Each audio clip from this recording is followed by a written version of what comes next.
Voilà, là on est dans le vrai décor. Yo les bambino, c'est Narco, j'espère que vous allez bien.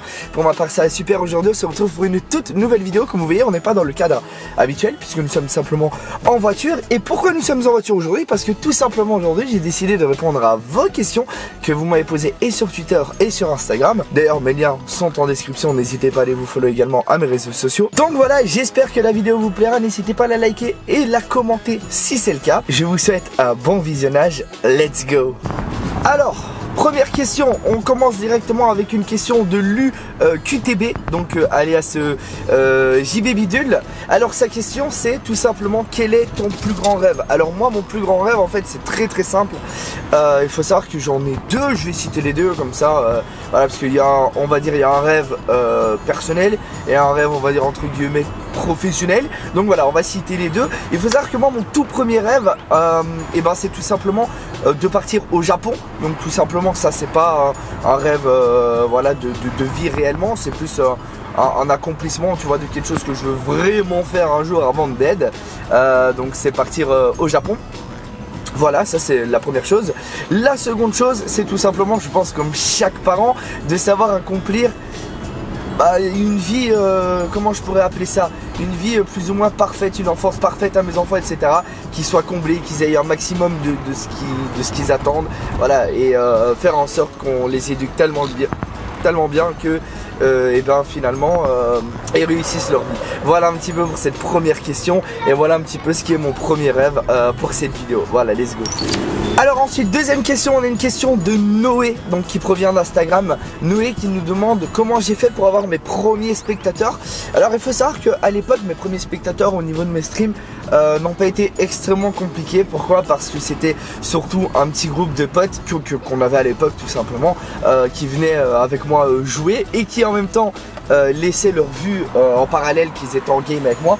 Donc ça je pense que c'est tout simplement la base, hein. D'ailleurs si vous vous lancez, je le conseillerais jamais assez d'avoir vos amis et de les faire jouer avec vous en live, parce que ça rend le truc bien plus dynamique et bien plus animé que si vous êtes solo dès le commencement. Et après comme je l'ai dit, du coup en fait ça faisait déjà quelques années que moi je faisais des vidéos sur YouTube, et du coup par le biais des vidéos, même quand j'ai commencé à faire mes premiers lives sur YouTube, moi à l'époque, forcément on avait déjà quelques viewers par-ci par-là qui m'avaient connu sur mes vidéos que je faisais plusieurs fois par semaine. Voilà. Alors ensuite nous avons une petite question de JB Kylian qui nous demande si un jour tout ça devait s'arrêter, est-ce que tu as un métier dans lequel tu vas te reconvertir? Alors c'est assez compliqué à dire parce que déjà il faut savoir que malheureusement la création de contenu sur internet n'est pas encore mon domaine à 1000%. C'est à dire que même si je touche de l'argent avec Twitch, etc. et quelques sources parallèles à Twitch, il faut savoir que j'ai pas encore assez de revenus pour vivre clairement de la création de contenu. Donc du coup forcément une reconversion pour l'instant n'est pas possible puisque ce n'est pas mon métier, je veux dire à plein temps. Mais sinon partons du principe que je vivrai que de ça. Est-ce qu'il y aura un métier qui me ferait plaisir en reconversion? Sincèrement je dirais agent de sécurité. Plus jeune c'est ce que j'aurais aimé faire avant d'essayer de me lancer comme ça à fond dans la création de contenu. Donc voilà, merci pour ta question. Question suivante, let's go. Alors on a une question maintenant très pertinente de JB Legan. Alors on a JB Legan qui nous demande est-ce que tu as eu une remise en question après la perte de ta fidélité, de ton audience? Parce que en gros pour ceux qui sont pas au courant, fut un temps c'est vrai qu'on était à 45-50 viewers de moyenne, et ce pendant plusieurs mois. Ça a été le mois de avril, mai et juin, il y a un an du coup. Et du coup JB Legan qui me demande si on a tout simplement eu une remise en question vis-à-vis de ça. Alors il faut savoir que oui, j'ai eu une très grosse remise en question, même si on dirait pas, parce que je suis un personnage basé énormément sur l'humour, etc. en live, même si je suis énormément second degré, même si on dirait que je me prends pas au sérieux, etc. Il faut savoir que pour tout ce qui est création de contenu, que ce soit les vidéos, même des simples TikTok, que ce soit des feats avec des collègues, ou que ce soit pour mes propres lives, il faut savoir que j'essaye d'être le mieux organisé possible, rien n'est laissé au hasard. Donc forcément la remise en question a été, si je puis dire, énorme, parce que forcément la perte, comme tu l'as dit, a été assez conséquente. On est passé d'une quarantaine de viewers en moyenne à bah là on est actuellement à 16 de moyenne. Donc voilà, effectivement j'ai eu une très grosse remise en question. J'ai essayé de savoir qu'est-ce que je ne faisais peut-être pas ou peut-être plus pour attirer le monde qu'il y avait avant. J'ai essayé de savoir si c'était pas mon contenu qui était peut-être redondant et lassant. Et bon voilà, donc oui effectivement pour ta question, je suis même en dehors de la perte, hein, je suis quelqu'un qui se remet énormément en question, en tout cas pour la création de contenu. Ensuite on a une question où on me demande qu'est-ce qui t'a poussé à commencer Twitch et qui t'a aspiré, s'il y a une personne. Alors moi il faut savoir que certes on parle de Twitch parce que c'est mon activité principale, mais en soi c'est pas, personne m'a donné l'envie de commencer Twitch, rien ne m'a inspiré à commencer Twitch. Pourquoi? Parce qu'en fait le truc c'est que c'est bien plus vieux que ça. Il faut savoir que moi j'ai commencé à tourner mes premières vidéos sur YouTube avec mon téléphone lorsque j'avais 11 ans et demi, 12 ans. Et en fait donc voilà, c'est là que j'ai fait mes premiers pas dans la création de contenu. Et il faut savoir qu'en fait tout simplement c'est à ce moment là que j'ai plus jamais lâché internet. Alors que je filmais mes premières vidéos sur Call of Duty avec mon téléphone entre des bouquins d'école et tout, c'était trop marrant. Et à l'époque, qu'est-ce qui m'avait aspiré? Il y en avait deux, dont un surtout en l'occurrence. À l'époque ça a été Diablo X9 je pense, le fait de pouvoir partager ses parties de jeu tout en donnant des conseils etc. C'est vraiment quelque chose que moi j'avais bien kiffé à l'époque et que j'avais kiffé énormément du moins. Et après alors quelques mois plus tard il y a eu Dailymotion avec ses freestyles sur VO2 etc. qui m'a confirmé que je voulais faire de la création de contenu etc. Donc je te dirais plus Diablo X9 et Dailymotion. Voilà. Question suivante. Alors on me demande si j'ai tiré des leçons sur mes trois premières années de stream sur Twitch. Alors il faut savoir qu'effectivement j'ai tiré pas mal de leçons. Pourquoi? Parce que Twitch et Internet de toute façon dans sa globalité est un apprentissage constant et forcément tu en as toujours un petit peu je vais dire des leçons à tirer. Voilà, moi par exemple je peux vous citer une leçon que j'ai apprise, c'est que sur Internet tu connais vraiment jamais quelqu'un et que pour moi tu dois pas te précipiter, tout donner à la première personne que tu trouveras. Alors moi par exemple je suis dans la création de contenu, donc il faudra pas rentrer dans une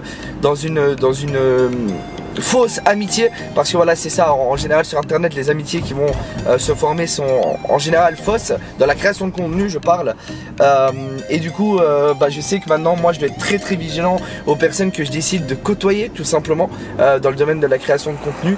Et c'est pour ça qu'en général aussi je suis énormément solitaire sur mes projets, parce que ça m'est déjà arrivé d'être déçu du coup on va dire de collaboration avec d'autres créateurs de contenu. Voilà. Ensuite, question suivante, on me demande qu'est-ce qui me donne envie de lancer un stream tous les soirs. Donc quelles sont mes motivations, on va dire journalières un petit peu pour lancer un stream chaque soir. C'est une question que j'ai trouvée assez intéressante parce que c'est vrai que tout le monde n'a peut-être pas la même routine pour se motiver etc. C'est des fois t'as la flemme, des fois t'as pas envie, il fait bon, t'as envie d'aller dehors. Et moi je vais te dire tout ça. En fait c'est très simple, qu'est-ce qui me donne envie, qu'est-ce qui me motive à streamer tous les jours, enfin tous les soirs, moi pour le coup en l'occurrence. Je pense que comme énormément de personnes, je vais te répondre l'argent mon pote. Et là c'est le moment où vous vous dites mais attends, mais il est vraiment sérieux ce connard, tout pour la moula.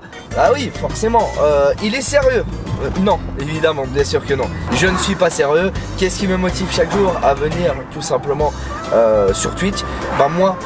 Moi pour le coup c'est peut-être très personnel, c'est tout simplement de passer plusieurs heures où je sais que je vais me marrer. En fait moi il faut savoir que je m'amuse, voilà.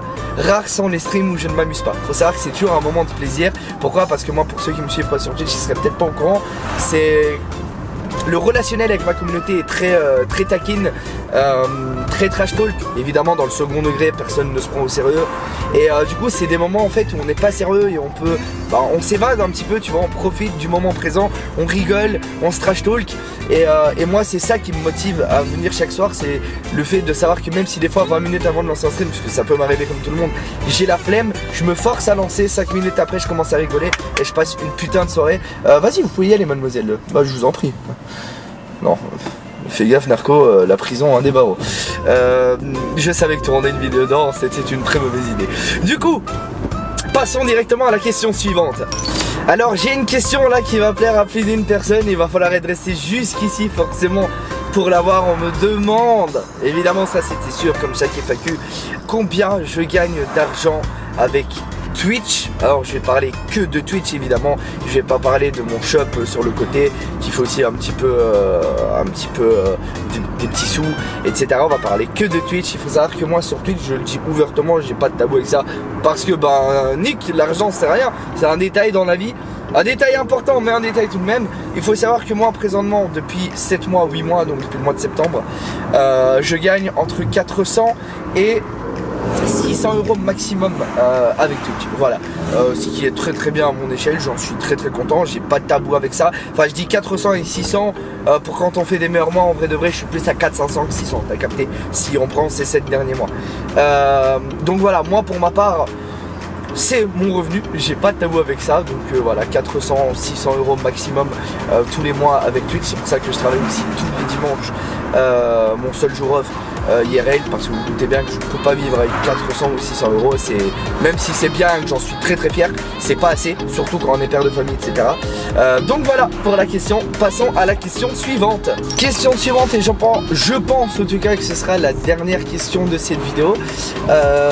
Elle provient de Twitter, celle-ci. On me demande tout simplement: que penses-tu de ton aventure, de mon parcours jusqu'à présent, et quelles sont tes motivations et objectifs pour la suite de l'aventure. Alors moi, il faut savoir que qu'est-ce que j'en pense de mon parcours actuellement un petit peu sur Twitch, parce que là la question c'est pas sur internet mais sur Twitch.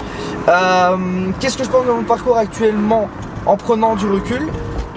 Je suis assez content parce que d'une part il y a un step qui s'est fait sans prétention, qui est énorme. Il suffit que je sois dans un mood où je vais tout simplement regarder mes anciennes vidéos best-of par exemple, donc où je vais voir mes anciennes overlays de stream, mon ancienne manière d'animer, ma manière de m'exprimer, etc. et voir déjà là le réel premier coup de step forcément.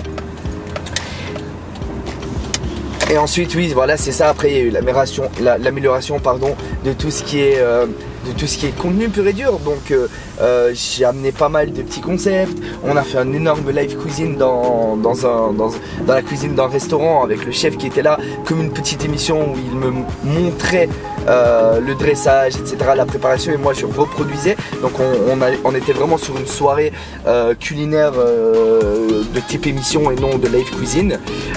Donc voilà, c'est un peu l'accomplissement de toutes ces petites choses, de tous ces petits concepts déjà amenés pour le moment, qui font que je suis fier de mon parcours. Et alors pour ce qui est de mes objectifs et mes ambitions, alors là c'est encore bien plus vague, parce que je compte continuer encore un sacré bon moment, et avec plein de choses.